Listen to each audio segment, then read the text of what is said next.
The Common Sense Engine presents. Hello everyone. Welcome to the third and final part of Saving the World in 3 Simple Steps. In the first video, we have established that saving the world is practically optimizing the political and economic system. In the second video, we learned that community decision-making can be optimized by inclusion and equal average voting power. Now we will connect the dots. The economic system motivates people through the allocation of resources. Ideally, it should maximize people's contribution to society.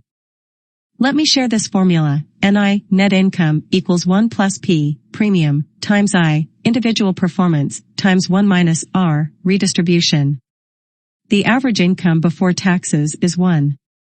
P ranges from 0 to 1, 0 means that individual performance doesn't matter, universal basic income, and 1 means that it maximally matters. The top performer is awarded twice the average net income, and the worst performer gets nothing. R is like tax, it also ranges from 0 to 1, 0 means no tax, and 1 means 100% tax.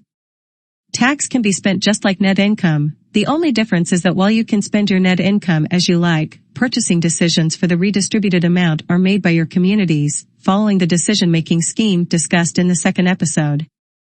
By the way, you can create, join, or leave any community at any time.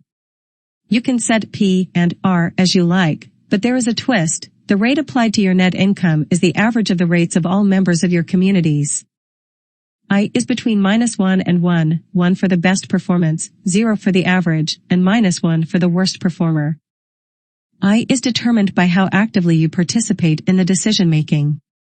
The more ideas you post, the more reactions your ideas inspire, the more popular your ideas are, and the more times you react to others' opinions, the higher your performance will be. One more way to improve your performance is to endorse someone or get endorsed by someone. Endorsements allow people to get credit for their intangible contributions to society, such as making others smile, keeping their environment clean, parenting, and so on. Imagine this with millions of people, communities, and ideas. But who will execute those ideas? To start a project, you must demonstrate that your idea is sustainable, you have a remediation plan for any impacts it may have on others or nature, and a cessation plan to restore the original state if needed. The project can go live whenever it gets public support, and it should be ceased whenever that support is lost. Your project's income is yours, there is no tax. You are free to choose how much effort you allocate to your projects and to participate in the decision-making. You can earn a living both ways. Anyone can invest in any project. Investors pay for the proportional part of the project expenses, up to their investment, and receive the proportional part of the project returns. At this point, we can close the loop. You can earn money by participating in community decision-making or by investing in a project.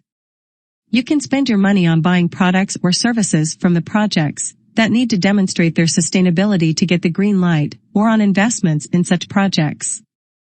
Note that this money has a slightly different meaning when compared to today's money. All cash flow is between individuals' private accounts.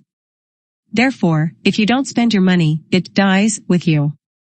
You are not allowed to buy natural resources, like land, but you can create a project to use them. All in all, this game balances collaboration and competition to maximize efficiency. After all, peace of mind is a human right. I hope that I could provoke some thoughts. Let that sink in, and I appreciate it if you share your thoughts. Thank you for your attention.